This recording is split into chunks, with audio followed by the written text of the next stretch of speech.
Bismillahirrahmanirrahim. Assalamualaikum warahmatullahi wabarakatuh. Waalaikumsalam warahmatullahi wabarakatuh. Nah, alhamdulillah, puji syukur kepada Allah, salam kepada para nabi, salam serta salawat kepada Nabi Muhammad SAW. Pada pertemuan hari ini kita akan membahas tentang mata kuliah delik-delik dalam KUHP. Nah, pertemuan hari ini itu adalah pertemuan pertama. Nah, pertemuan pertama seperti biasanya sebelum kita membahas tentang materi untuk pertemuan 16 kali ke depannya atau selama satu semester, kita akan membahas tentang kontrak belajar, perkenalan, dan apa sih sebenarnya tujuan daripada mempelajari delik-delik dalam KUHP itu sendiri. Nah, itu jangan sampai kita mempelajari sesuatu tetapi tidak tahu tujuan dan manfaatnya, kan gitu ya. Jadi harus kita pahami bahwa tujuan untuk mempelajari mata kuliah ini. Apa tujuan saya untuk mengetahui tentang delik dalam KUHP? Ini. Jadi ada arah dan tujuan yang ingin kita capai selama satu semester ke depan. Oke? Nah, sebelum saya masuk ke materi inti, izinkan saya sedikit intermezzo. Perkenalkan, nama saya Ambo Esa, sarjana hukum magister hukum. INIDN 0918109022, lulusan Universitas Indonesia Timur. Kebetulan home base saya di Universitas Indonesia Timur di Fakultas Hukum sini.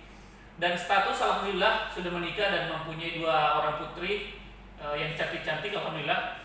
Nah, untuk saudara-saudara sekalian, apabila ada mau dikomunikasikan stok nilai dan dikomunikasikan hal-hal yang menyangkut tentang perkuliahan, silahkan bisa datang ke rumah yang beralamat di Jalan Tun Abdul Razak, Puri di Istanbul, Blok D nomor 40. Oke. Nah, begitu pula saudara-saudara sekalian yang mau berkomunikasi melalui email atau mau kirim tugas dan lain sebagainya, bisa melalui email saya, itu amboesa.mh@gmail.com. Begitu pula juga saudara-saudara sekalian yang mau berkomunikasi melalui WA, telepon, bisa menghubungi saya di nomor HP 0852993003. Nah, itu sedikit intermezzo untuk perkenalan pribadi saya selaku dosen di Fakultas Hukum Universitas Indonesia Timur yang mengampu mata kuliah delik-delik dalam KUHP. Selanjutnya, karena ini adalah pertemuan pertama, jadi saudara-saudara sekalian belum saya tulis namanya. Nanti insya Allah untuk pertemuan kedua saya akan cantumkan nama-nama saudara-saudara sekalian untuk di absen. Nah, selanjutnya sebelum kita memulai, alangkah bagusnya kita membahas tentang tata tertib atau kontrak belajar yang nantinya kita akan gunakan selama satu semester ke depan atau 14 sampai ke 16 pertemuan ke depannya. Nah, adapun tata tertib kontrak belajar, di mana yang pertama itu adalah kehadiran. Nah, kehadiran saudara-saudara sekalian ini dilihat daripada bagaimana kemudian saudara-saudara sekalian itu hadir di kelas sebelum saya masuk. Dalam artian ini 5 menit sebelum jadwal dimulai, saudara-saudara sekalian itu harus sudah siap-siap untuk mengikuti perkuliahan. Maksimal 10 menit setelah jadwal dimulai. Dalam artian 10 menit setelah saya masuk di ruangan memulai perkuliahan, saudara-saudara sekalian tidak diwajibkan lagi untuk mengikuti perkuliahan pada waktu itu. Oke? Bisa dipahami? Selanjutnya, keaktifan berdiskusi. Nah, keaktifan berdiskusi di sini maksud saya hasil daripada diskusi nantinya ada yang bisa dipetik. Jangan diskusi debat tanpa peraturan. Setidaknya diskusi sesuai dengan jalur yang ada, supaya ada yang bisa dipetik dalam diskusi yang kita kerjakan. Nah, selanjutnya handphone disilentkan. Di sini saya mohon untuk saudara-saudara sekalian selama perkuliahan berlanjut, mohon untuk HP disilentkan supaya tidak mengganggu perkuliahan ke depannya. Nah, yang terakhir sikap. Nah, kita lihat di gambar ada mahasiswa yang naik di meja, ini kan kurang ajar ya. Nah, dalam artian kalau sikap di sini minimal kalau mau tinggalkan ruangan sebentar proses belajar mengajar dimulai, upayakanlah angkat tangan, minta izin ke toilet dan lain sebagainya. Oke? Nah, untuk kontrak belajar mudah-mudahan bisa dimengerti. Kita lanjut. Nah, sebelum kita memulai materi, yang pertama kita lihat dari apa sih capaian pembelajaran yang diinginkan prodi. Jadi ada capaian pembelajaran yang diinginkan prodi. Nah itu CPL, capaian pembelajaran lulusan prodi.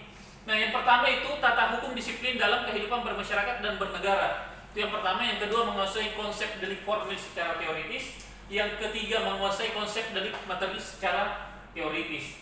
Itu yang capaian yang ingin dicapai oleh prodi. Nah yang kedua CPMK. Apa itu CPMK? Capaian pembelajaran mata kuliah.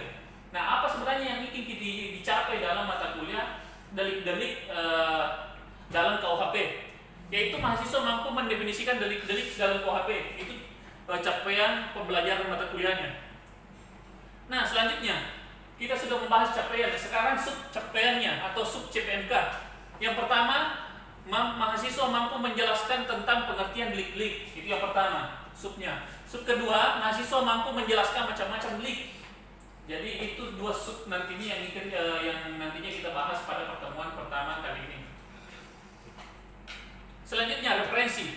Nah, untuk referensi perbuatan atau tindak pidana yang diatur dalam KUHP, buku kedua terdapat atau terdiri dari 32 bab.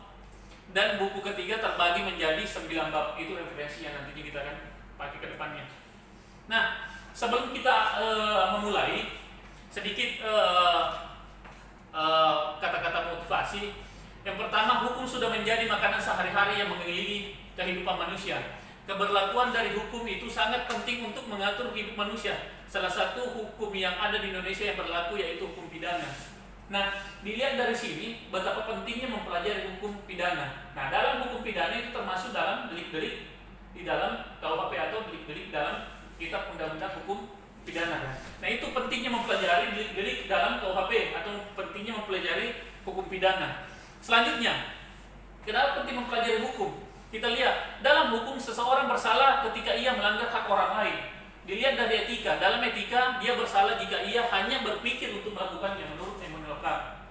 Nah, untuk motivasi saudara-saudara sekalian yang sekarang menduduki mahasiswa, ketika ketidakadilan tak berpihak pada masyarakat, maka mahasiswa yang mewakili suara mereka agar didengar pemerintah. Itu pesan moral saya untuk kepada mahasiswa sekalian.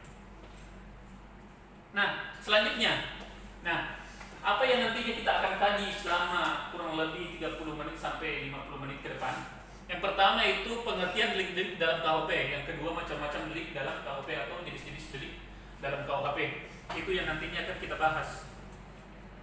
Nah selanjutnya, sebelum kita masuk kepada materi inti, harus kita tahu apa sebenarnya tujuannya. Nah sebagaimana tadi pembukaan saya bahas bahwa untuk mempelajari delik-delik dalam KUHP itu harus mengetahui tujuan. Apa sebenarnya tujuan untuk mempelajari delik-delik dalam KUHP? Nah ini untuk satuan acara perkuliahan atau SAP. Yang pertama itu tujuan. Mata kuliah ini bertujuan untuk memberikan pengertian kepada mahasiswa pentingnya mempelajari delik-delik dalam KUHP. Dalam pelaksanaan tugas sehari-hari sebagai seorang sarjana hukum akan menghadapi bahwa tindak pidana memberikan dampak yang luas terhadap penegakan supremasi hukum. Nah itu tujuan kita untuk mempelajari delik dalam KUHP. Nah, SAP kedua atau sistem pengajaran. Nah, adapun sistem pengajaran yang nantinya kita akan pakai selama 1 semester ke depan, itu mahasiswa diharapkan sudah mencari atau membaca materi yang akan dibahas sebelum kelas dimulai. Kelas dimulai paling lambat 5 menit setelah waktu dan mahasiswa paling lambat 10 menit sudah siap untuk mengikuti perkuliahan. Perkuliahan diselenggarakan dengan metode yang terpadu antara pertemuan tatap muka, diskusi, kuis, dan penulisan makalah.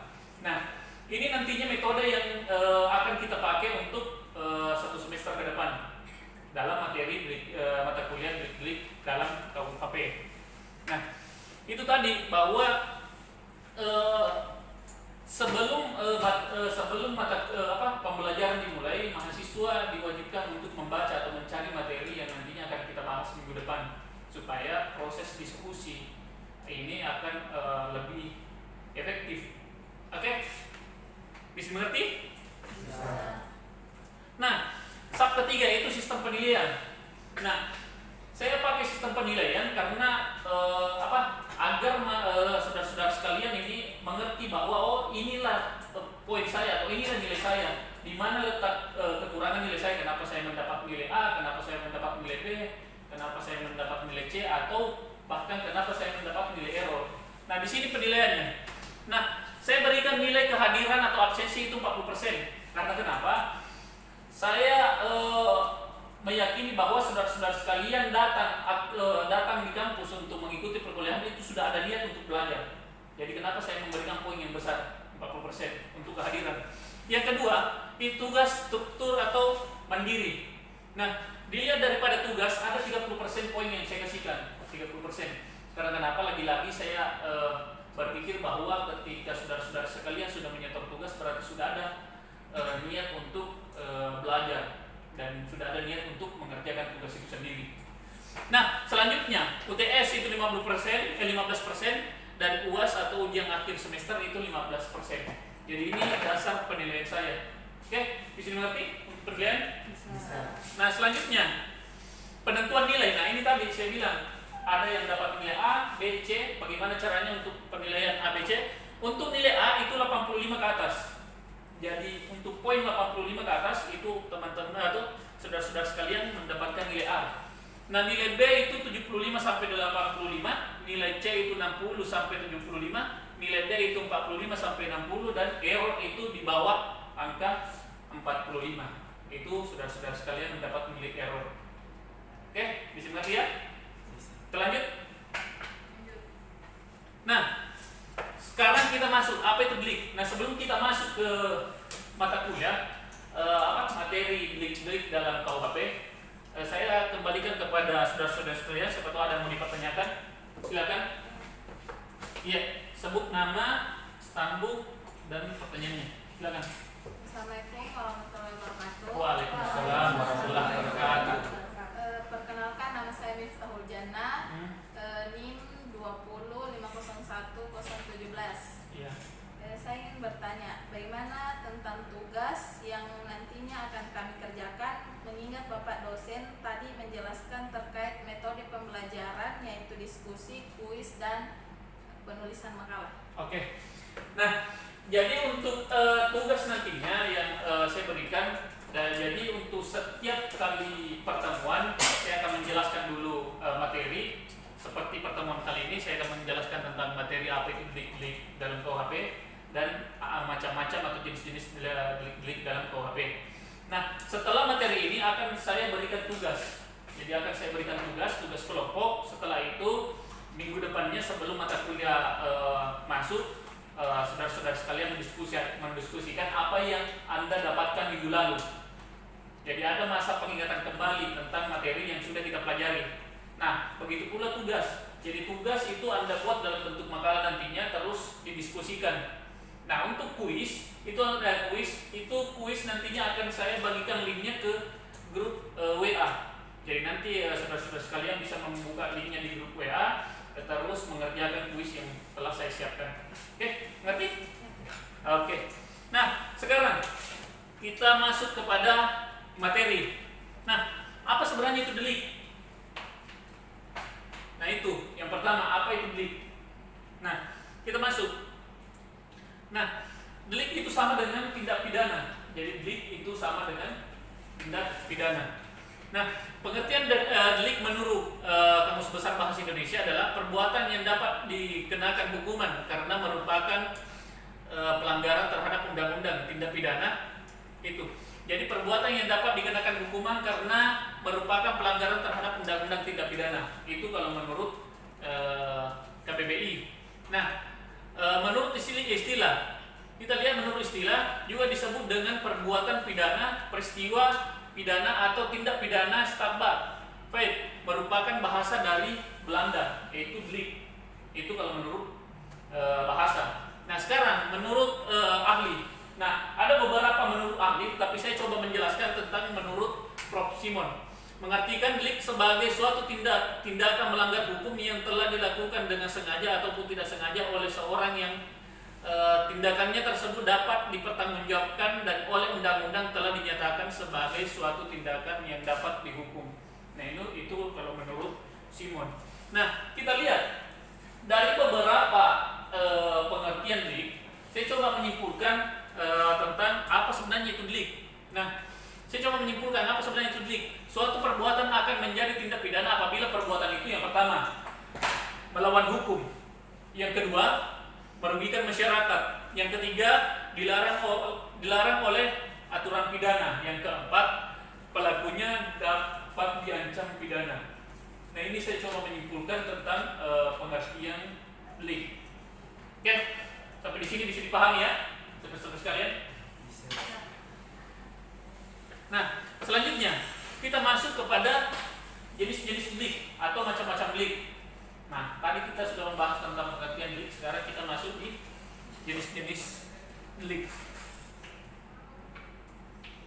Nah, yang pertama kita akan membahas tentang materi delik material dan delik formil. Nah, saudara-saudara sekalian mungkin sudah tidak asing lagi mendengar kata delik formil dan delik material. Yang mana itu delik formil dan yang mana dibilang delik material. Nah, kita lihat delik material. Delik material adalah tindak pidana yang baru dianggap telah terjadi atau dianggap telah selesai apabila akibat yang dilarang itu telah terjadi. Contohnya, tindak pidana pembunuhan pasal 338 KUHP dan tindak pidana penipuan pasal 378 KUHP dan sebagainya. Jadi itu kalau delik material, akibat yang telah timbul baru dikatakan terjadi apabila sudah ada akibatnya. Oke, dilihat daripada contohnya itu pasal pembunuhan pasal 338. Nah, sekarang ada yang bisa membantu saya menyebutkan bunyi pasal 338. Ya, silakan. Baik, pasal 338 KUHP adalah barang siapa dengan sengaja merampas nyawa orang lain diancam karena kesalahan melakukan pembunuhan dengan pidana penjara paling lama 15 tahun. Nah, diancam diancam gara-gara membunuh atau merenggut nyawa. Nah, akibat daripada pembunuhan ini yang telah dibacakan tadi temannya itu adalah mengakibatkan nyawa melayang atau merampas nyawa orang lain, kan gitu. Nah, dalam artian kalau belum meninggal berarti belum dapat dikenakan pidana karena akibatnya belum terjadi. Contoh, siapa namanya? Emmanuel. Terus ini? Kia. Oke. Gini, Emmanuel ingin membunuh Kia. Contohnya ya, Emmanuel ingin membunuh Kia. Jadi Emmanuel ini sudah menyiapkan memang parang dan lain sebagainya untuk membunuh Kia. Nah, Emmanuel mengetahui setiap hari Kia pasti melewati gang. Nah, akhirnya Emmanuel menunggu depan gang untuk membacok Kia. Nah, pada saat Emmanuel mau membacok Kia, ternyata Kia mengelak atau menghindar. Akhirnya cuma melukai lengannya, mengakibatkan Kia lecet atau cuma cedera biasa. Nah, setelah membacok, Emmanuel lari. Akhirnya pembunuhan tidak jadi terjadi.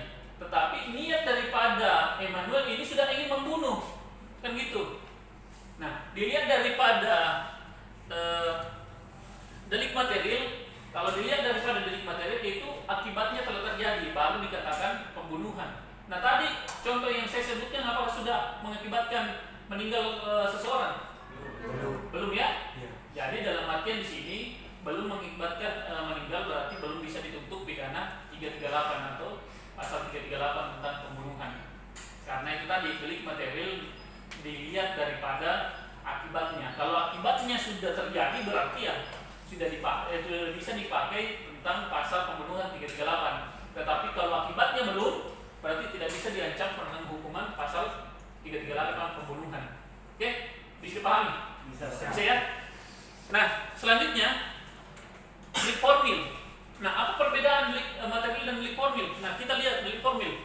Delik formil adalah tindak pidana yang telah dianggap terjadi selesai dengan telah dilakukannya perbuatan yang dilarang dalam undang-undang tanpa mempersoalkan akibatnya. Nah, ini bedanya. Kalau delik material tadi dia mempersoalkan akibatnya, tetapi kalau delik formil dia tidak mempersoalkan akibatnya. Contohnya bagaimana? Pencurian diatur dalam pasal 362 KUHP, penghasutan sebagaimana diatur dalam pasal 160 KUHP dan sebagainya. Nah, kita lihat di pasal pencurian yaitu pasal 362. Ada yang bisa membantu saya menyebutkan pasal 362? Ya, silakan.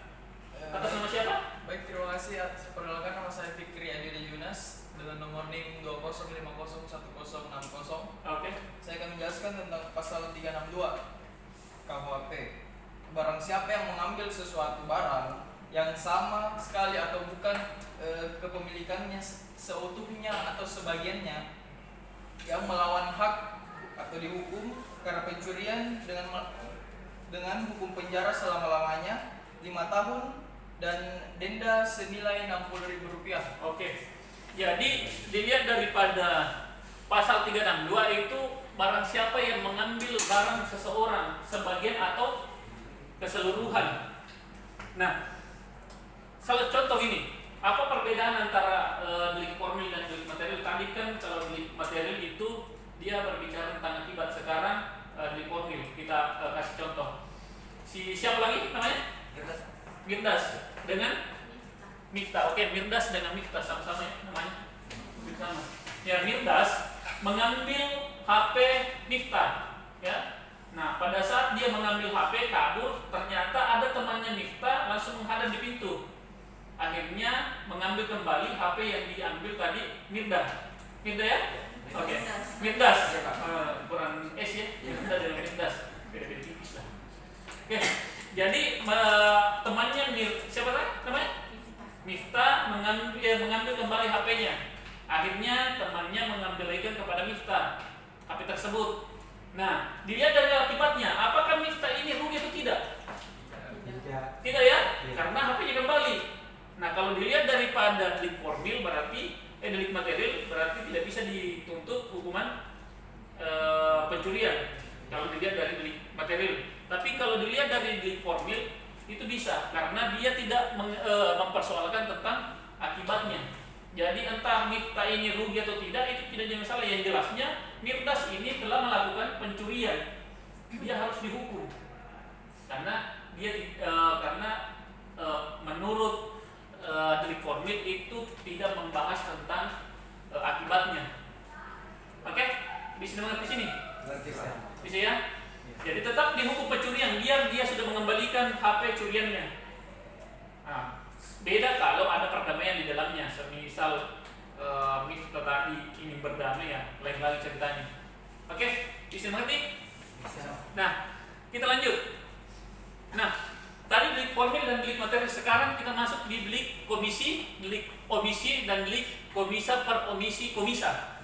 Jadi ada 3. Nah, pelan-pelan kita bahas. Nah, sekarang kita akan bahas delik komisi. Nah, apa itu delik komisi? Delik komisi adalah delik yang berupa pelanggaran terhadap larangan yang dilakukan secara aktif, yaitu berbuat sesuatu yang dilarang. Jadi ada dalam kurung yang dilakukan secara aktif kalau delik komisi. Yang mana itu contohnya? Melakukan pencurian, penipuan, pembunuhan dan sebagainya. Jadi kalau melihat merujuk daripada delik komisi itu dia secara aktif melakukan tindak pidana. Dalam artian gini, siapa namanya yang paling pojok? Sahrul. Nah, dalam artian ini, Sahrul ingin membunuh, berarti dia aktif ingin membunuh karena kenapa? Dia pergi ke tempat seseorang dan membacoknya, berarti dia aktif. Ada tindakan. Itu maksudnya. Jadi dia secara aktif melakukan pembunuhan. Dia secara langsung begitu, Pak? Iya, dia secara langsung melakukan pembunuhan atau pencurian. Begitu pula penipuan. Oke, bisa mengerti? Untuk delik komisi. Nah, sekarang delik omisi. Kita lihat delik yang berupa pelanggaran terhadap perintah atau keharusan menurut undang-undang. Nah, ini kalau berbicara tentang delik komisi berarti dia berbicara tentang keharusan. Ada keharusan dia untuk melakukan itu. Kalau tidak dia lakukan berarti itu melanggar aturan. Oke? Nah, kita lihat contohnya. Tidak menghadap sebagai saksi di muka persidangan pengadilan sebagaimana ditentukan dalam pasal 522. Nah, kita lihat pasal 552. Barang siapa dengan melawan hak tidak datang sebelum dipanggil untuk menjadi saksi ahli atau juru bahasa dihukum dengan denda sebanyak-banyaknya Rp900. Dalam artian ini, orang yang disurati di pengadilan untuk menjadi saksi ahli atau juru bahasa tetapi dia tidak hadir dalam persidangan itu sudah melanggar aturan atau tindak pidana. Karena memang ada dia keharusan untuk hadir menjadi saksi ahli atau juru bahasa. Nah, karena ketidakhadirannya akhirnya dia melanggar tindak pidana. Bisa dimengerti ya? Untuk delik omisi. Bisa ya? Nah, oke. Sekarang kita lanjut ke delik komisi per omisi komisa. Nah, ini agak ribet sebenarnya untuk penyebutannya ya. Delik komisi per omisi komisa. Nah, kita lihat apa sebenarnya itu. Adalah delik yang berupa pelanggaran terhadap larangan akan tetapi dilakukan secara tidak berbuat. Nah, ini kira-kira bagaimana itu? Orang diam saja, kita diam saja nih. Loh, kok melanggar pidana sih? Kayak gitu. Jelas-jelas kita diam melanggar pidana, apalagi kalau goyang. Gimana? Kayak gitu. Nah, ini yang mengatur dia, delik komisi per omisa komisa. Jadi, karena dia tidak bergerak, akhirnya dia dipidana. Contohnya, seseorang ibu yang membunuh anaknya dengan cara tidak memberikan air ASI, pelanggaran terhadap larangan untuk pembunuhan sebagaimana diatur dalam pasal 338 atau 340 KUHP. Jadi 338 itu membahas tentang pasal pembunuhan. Nah, kenapa dia tidak dihukum? Karena dia diam saja, tidak memberikan air ASI kepada anaknya. Akhirnya gara-gara diamnya itu tidak goyang memberikan air ASI kepada anaknya, maka anaknya meninggal. Akhirnya dia dituntut dengan pasal 338 pembunuhan. Bisa mengerti ya? Terkait delik komisa per komisa. Jadi bahasanya agak ribet-ribet ya, tapi untuk pengertiannya yang mudah-mudahan saja. Oke? Nah, selanjutnya poin ketiga yaitu tindak pidana kesengajaan dan tindak pidana kealpaan atau biasa dikenal dengan delik dolus dan delik culpa. Nah, sekarang delik dolus dan delik culpa. Nah, yang pertama, delik dolus, tindak pidana kesengajaan atau delik dolus adalah delik yang memuat unsur kesengajaan. Jadi memang ada unsur kesengajaannya sehingga dia melakukan tindak pidana. Nah, contohnya tindak pidana pembunuhan dalam pasal 338 KUHP, tindak pidana pemalsuan mata uang sebagaimana diatur dalam pasal 245 KUHP dan sebagainya. Jadi dilihat daripada delik dolus ini adalah memang kesengajaannya, dia memang sengaja untuk membunuh. Nah, sama tadi yang saya contohkan di Sarul memang sengaja untuk membunuh karena memang sudah persiapkan memang parang dari rumah. Seperti tadi yang ini saya berikan contoh. Atas nama siapa tadi? Emmanuel memang sengaja dia siapkan parang untuk membunuh ini. Ya entahlah kasusnya kenapa dia ingin membunuh, entah kan diduakan atau bagaimana. Tergantung dari hatinya dia berdua, yang gitu. Nah, sudah bisa dimengerti ini delik dolus? Ya. Nah, sekarang delik culpa. Delik culpa itu delik-delik yang memuat unsur kealpaan. Maksudnya itu kealpaan apa itu? Ketidakhati-hatian atau tidak kesengajaan. Delik culpa atau kealpaan. Nah, contohnya delik yang diatur dalam pasal 359 KUHP, yaitu karena kealpaannya mengakibatkan matinya orang. Delik yang diatur dalam pasal 360, yaitu karena kealpaannya mengakibatkan orang luka dan sebagainya. Jadi karena kelalaiannya dia akhirnya orang meninggal dunia dan orang mengalami luka-luka. Nah, dilihat dari sini contoh seorang sopir yang mengemudikan mobil sehingga mengalami kecelakaan, begitu. Jadi kan ada sopir itu yang mengemudi mengalami kecelakaan karena kurang kehati-hatian. Bukan faktor kesengajaan, yang gitu. Beda mungkin kalau memang mau sengaja dia membunuh majikannya, entah majikannya cerewet atau bagaimana ya, sengaja itu beda. Tapi kalau yang sopir memang yang tidak sengaja sehingga mengalami kecelakaan, itu faktor ketidaksengajaan. Itu contoh pertama. Nah, adapun contoh kedua kita lihat daripada di rumah sakit, ya. Di rumah sakit biasa kan ada yang namanya malapraktek. Itu kan faktor ketidaksengajaan. Dokter seumpama meninggalkan lupa mengambil pada saat operasi, lupa mengambil peralatannya di dalam perutnya seseorang seumpama ya. Itu karena faktor ketidakhati-hatian. Oke? Atau faktor ketidaksengajaan sehingga mengakibatkan orang meninggal dunia atau luka-luka. Bisa mengerti ya tentang delik culpa atau kealpaan? Bisa ya? Bisa. Nah, selanjutnya delik tunggal dan delik ganda. Nah, kita masuk di delik tunggal dan delik ganda. Yang pertama delik tunggal. delik tunggal adalah delik yang cukup dilakukan dengan satu kali perbuatan. Artinya delik ini dianggap telah terjadi dengan hanya dilakukan satu kali perbuatan. Nah, kalau delik tunggal ini berarti satu kali perbuatan saja, itu sudah masuk delik tunggal. Yang mana contohnya? Pencurian, penipuan, pembunuhan, dan lain sebagainya.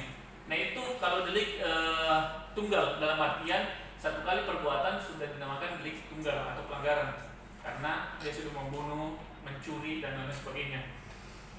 Nah, kita lihat delik ganda. Delik ganda adalah delik yang untuk kualifikasinya baru terjadi apabila dilakukan beberapa kali perbuatan. Contohnya, untuk dapat dikualifikasikan sebagai tindak pidana delik dalam pasal 481 KUHP, maka penada itu harus terjadi dalam beberapa kali. Nah, ini kalau delik ganda.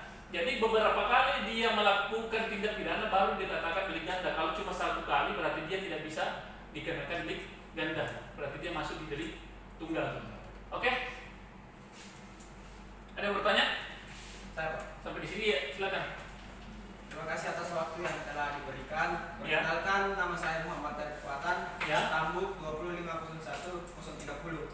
Iya, silakan. Dan saya ingin tanyakan, apa perbedaan delik tunggal dan delik ganda, serta apa perbedaan yang mendasar pasal 481 dan 480 KUHP? Oh ya, oke. Nah, apa perbedaan antara delik tunggal dan delik ganda?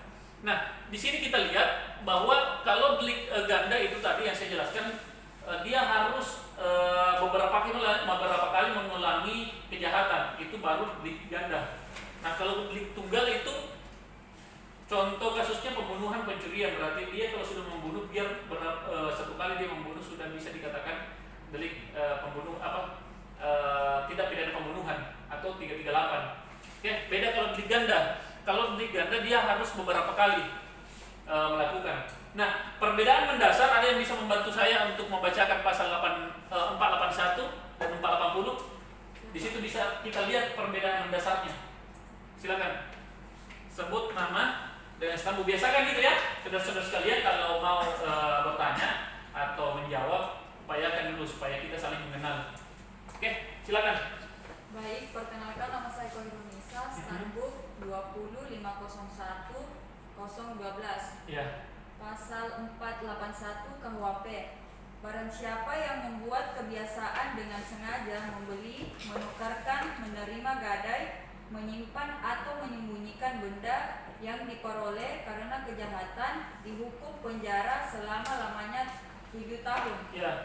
Pasal 480 KUHP menyatakan bahwa melakukan perbuatan-perbuatan tertentu yang diantaranya adalah menjual dan membeli terhadap barang yang diketahui atau patut diduga berasal dari tindak pidana dikategorikan sebagai kejahatan penadahan. Ya, oke. Nah, bisa saudara-saudari sekalian mendengarkan tadi bahwa perbedaan antara pasal 481 dan 480 adalah kalau pasal 480 itu penodaan biasa, dalam artian satu kali dia lakukan penodaan berarti sudah dituntut yang namanya pasal 480 penodaan. Itu perbedaan mendasarnya. Sedangkan 481 dia ada di unsurnya di situ faktor kebiasaan. Kayak gitu ya. Faktor kebiasaan. Jadi ada faktor kebiasaan. Kalau dalam artian faktor kebiasaan berarti sudah sering melakukan itu. Nah, baru dia masuk bisa dikenakan pasal 481. Jadi itu yang membedakan pembedaan mendasarnya antara delik ganda dan delik tunggal. Dilihat daripada pasal 81 dan pasal 80. Oke, bisa dimengerti? Bisa. Oke. Jadi ada dilihat daripada kebiasaan. Ada kalau pasal 481 itu kebiasaan. Nah, selanjutnya yang kelima, delik yang berlangsung terus dan delik yang tidak berlangsung. Dalam artian ada yang delik berlangsung terus menerus dan ada delik yang tidak berlangsung. Nah, yang mana dikatakan delik berlangsung terus? Delik berlangsung terus adalah tindak pidana yang mempunyai ciri bahwa keadaan atau perbuatan yang terlarang itu berlangsung terus. Dengan demikian tindak pidana berlangsung terus menerus. Nah, yang mana dikatakan itu contohnya tindak pidana yang diatur dalam pasal 33 KUHP, yaitu tindak pidana perampasan kemerdekaan orang. Nah, untuk mengetahui ini ada yang bisa membantu saya untuk pasal 333? Ada ya? Nah, pasal 33, barang siapa dengan sengaja menahan atau merampas kemerdekaan orang lain atau meneruskan tahanan itu dengan melawan hak, dihukum penjara selama-lamanya 8 tahun. Jika perbuatan itu menyebabkan luka berat, si tersalah dihukum penjara selama-lamanya 9 tahun. Dalam artian di sini seseorang menahan, atau saya berikan lagi contoh ya. Sama siapa? Indah. Ya? Isam. Isam dan Indah. Isam menahan Indah di suatu tempat atau di rumahnya. Nah, dia menahan terus-menerus tanpa membebaskan dia. Nah, itu dibilang delik berlangsung terus. Jadi selama Nisam menahan Indah, dalam artian di situ terus berlangsung yang namanya delik terus-menerus. Bisa mengerti ya? Selama dia tidak membebaskan, itu namanya delik berlangsung terus. Ada juga yang memberikan contoh bahwa yang namanya delik berlangsung terus atau berulang, di mana Nisam ini tidak mau tidak mau membebaskan dia merampas haknya emang kayak gitu ya. Entah kayak tadi, entah persoalannya bagaimana dia, kenapa tidak mau membebaskan ya, tidak tahu, hanya dia berdua yang mengetahui hal itu. Oke, bisa dimengerti ya? Oke, kalau untuk mengetahui itu bisa ditanya pribadi nanti dia. Nah, selanjutnya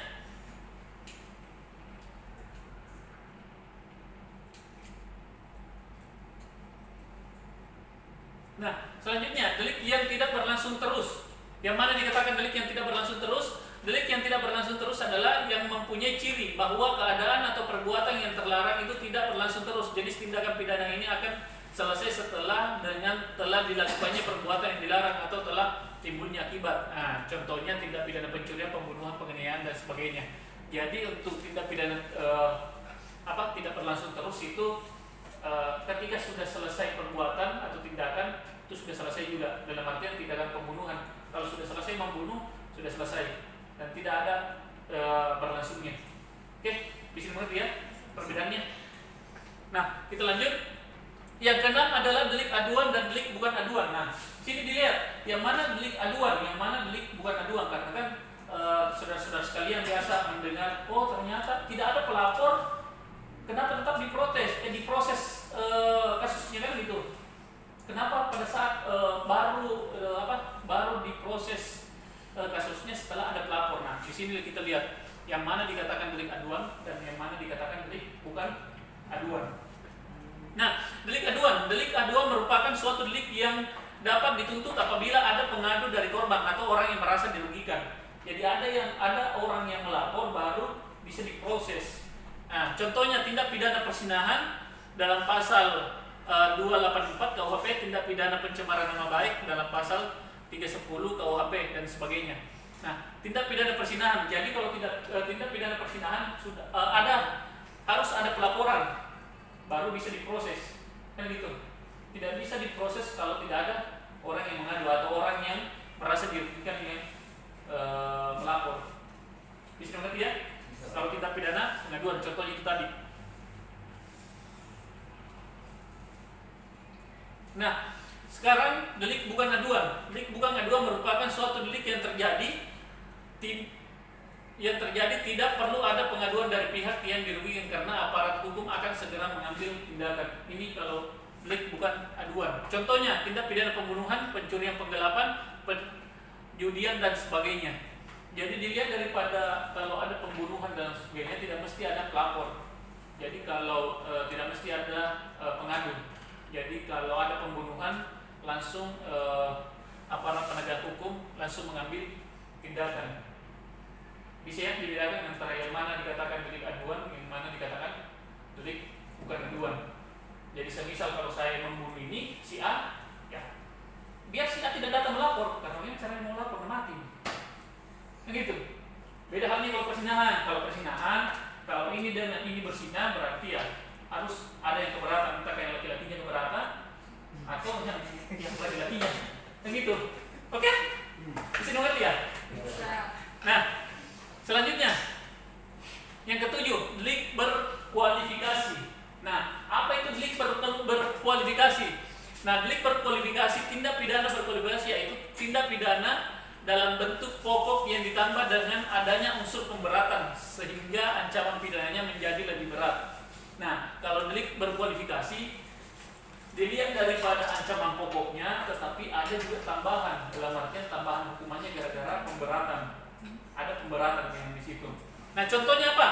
Contohnya pasal 365 KUHP, tindak pidana pencurian yang dilakukan seorang atau segerombolan pada waktu malam hari. Nah, dia melakukan pencurian pada waktu malam hari atau segerombolan orang. Nah, yang mana dikatakan pasal 365 ayat 1, dengan hukuman penjara selama-lamanya 9 tahun dihukum pencurian yang didahului disertai atau diikuti dengan kekerasan atau ancaman kekerasan terhadap orang. Nah, dilihat dari ayat 2 ya. Dilihat ada dari ayat 2, hukuman penjara selama-lamanya 12 tahun. Nah, di sini ada perbedaan waktu kurungan ya, itu dilihat daripada ayat 1 itu penjara selama-lamanya 9 tahun. Nah, kalau ayat 2 itu 12 tahun. Jadi ada perbedaan, satu 9 tahun, satu 12 tahun. Ada pemberatan. Kenapa ada pemberatan? Dilihat daripada poinnya. 1. Jika perbuatan itu dilakukan pada waktu malam di dalam sebuah rumah atau pekarangan yang tertutup, yang ada di rumahnya atau di jalan umum atau di dalam kereta api atau tren yang sedang berjalan. Nah, di sini kita lihat ada pemberatan karena dia melakukan pencurian pada waktu malam hari, itu pemberatan. Ya, ada tambahan hukuman, ada pemberatan. Bisa mengerti ya? Karena dia melakukan pencurian pada malam hari. Oke? Beda lagi juga, contoh. Dia melakukan pencurian pada saat kebakaran. Itu lebih berat lagi. Sudah kebakaran, orang kok pergi lagi mencuri. Kan gitu. Nah, beda halnya kalau pencurian biasa. Kalau pencurian biasa berarti tidak ada pemberatan. Bisa mengerti ya? Bisa, Pak. Nah, selanjutnya delik trivial. Merupakan delik dengan peringanan. Jadi ada delik pemberatan, ada juga yang namanya delik peringanan. Ada yang diberatkan dan ada yang diringankan. Nah, yang mana dibilang delik yang diringankan? Contoh, tindak pidana pembunuhan bayi yang dilakukan karena takut diketahui oleh orang lain, pasal 341 KUHP, yang mana ancaman pidana perbuatan tersebut lebih ringan daripada ancaman tindak pidana pembunuhan biasa. Nah, jadi dia ini membunuh bayinya karena bayi selalu menangis. Pada saat dia melahirkan, bayi selalu menangis karena dia bersembunyi untuk melahirkan, karena kapan dia diketahui melahirkan akan dibunuh dua-duanya. Yang gitu. Akhirnya dia membunuh bayinya. Nah, ini masuk dalam artian peringanan. Karena dia terdesak sehingga dia membunuh. Karena memang ketika dia diketahui untuk melahirkan, dia akan dibunuh dua-duanya. Akhirnya dibunuhlah bayinya. Nah, kita lihat di pasal 341. Nah, pasal 341 KUHP, seorang ibu yang karena takut akan ketahuan melahirkan anak pada saat anak dilahirkan atau tidak lama kemudian dengan sengaja merampas nyawa anaknya diancam karena pembunuhan anak sendiri dengan pidana penjara paling lama 7 tahun. Siapa tadi yang menyebutkan pasal 338? Coba, berapa hukuman pasal 338 pembunuhan? 15 tahun. 15 tahun. Nah, di sini dilihat berapa hukumannya? Beda ya. Jadi ada keringanan. Memang dia sama-sama membunuh, tapi ada yang memberatkan, ada yang meringankan. Bisa melihat? Bisa. Bagaimana Pak kalau pembunuhan yang tidak disengaja? Kenapa? Pembunuhan yang tidak disengaja. Nah, apa tadi yang deliknya itu? Pembunuhan yang tidak disengaja. Hah? Nah, itu tadi. Dia masuk di delik kealpaan. Tapi diberi keringanan juga, Pak. Kenapa? Diberi keringanan. Nah, lain lagi juga anunya dia. Lain lagi juga aturannya. Beda aturannya. Oke? Jadi beda kalau delik kealpaan karena dia faktor ketidaksengajaan, beda juga di sini. Oke? Bisa ngerti ya? Nah, kalau ini dia pasal tersendiri, yaitu pasal 341 KUHP. Nah, beda halnya yang tadi kita sebutkan, itu tetap masuk di pasal 338, cuma dilihat daripada kasus pembunuhannya. Oke? Bisa mengerti ya? Oke? Kita lanjut. Nah, sudah selesai. Jadi mudah-mudahan apa yang saya sampaikan pada hari ini dapat bermanfaat. Mudah-mudahan untuk minggu depan kita bisa melanjutkan materi. Terus sebelum saya menutup perkuliahan ini, seperti biasa ada tugas yang saudara-saudara sekalian ini harus dikerjakan, yaitu untuk kelompok 1. Jadi nanti saya akan buat beberapa kelompok yang akan tampil minggu depan itu kelompok 1, membahas tentang pengertian dan macam-macam delik dalam KUHP. Nah, poin pertama itu untuk saudara-saudara sekalian, poin pertama itu jawab kuis yang telah dibagikan linknya sebelum materi selanjutnya dimulai. Dalam artian di grup WA yang saya sudah buat, sudah ada link saya berikan di situ. Silakan klik linknya terus jawab kuis yang saya buat di situ. Nah, adapun nanti batas waktu untuk pengisian atau pengerjaan kuis itu sebelum masuk minggu depan. Jadi sebelum saya masuk di minggu depan, saudara-saudara sekalian sudah menjawab sudah menjawab kuis yang telah saya berikan. Bisa mengerti ya? Nah, selanjutnya buat makalah. Nah, untuk kelompok 1 silakan buat makalah tentang pengertian dan macam-macam delik dalam KUHP. Yang selanjutnya itu didiskusikan minggu depan sebelum pembahasan materi selanjutnya. Sebagaimana pembukaan tadi pada saat pembukaan, bahwa sebelum saya masuk kepada materi inti, kita akan membahas apa yang telah kita bahas sebelumnya. Jadi apa yang kita bahas ini hari itu akan kita bahas diskusikan minggu depan sebelum masuk kepada materi selanjutnya. Bisa mengerti ya? Nah, jadi ada tanya jawab di situ. Nah, oke. Sampai di sini ada yang mau dipertanyakan? Silakan sebutkan nama. Perkenalkan, nama saya Indah Nurlita dengan NIM 205010075. Ya.